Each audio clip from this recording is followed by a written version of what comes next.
பழமொழி உண்டு அந்த காலத்துல, கத்து கொடுத்த வண்டியே குத்து உரச காமிக்கிறதுன்னு.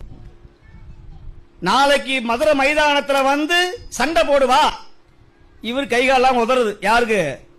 நான் கத்து தானடா கொடுத்தேன், என்கிட்டயே சண்டைக்கு வரியேடா, நான் எப்படா உங்ககிட்ட சண்டைக்கு வர முடியும் அப்படின்னு அழுதார்.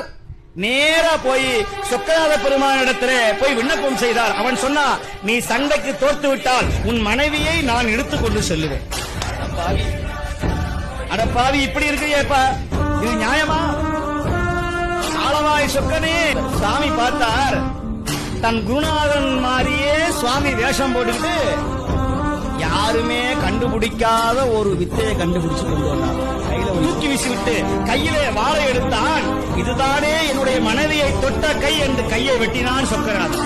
இதுதானே என் மனைவியினுடைய கண்ணை பார்த்தது என்று கண்ணை குத்தினான் சொக்கநாதன். இதுதானே என்னுடைய மனைவியை பார்த்து வேசி என்று சொன்னது என்று அவனுடைய நாக்கை அறுத்தான் சொக்கநாதன். இதுதானே என் மனைவியை நினைத்தது என்று நெஞ்சிலே குத்தினான். அவன் அங்கத்தை எல்லாம்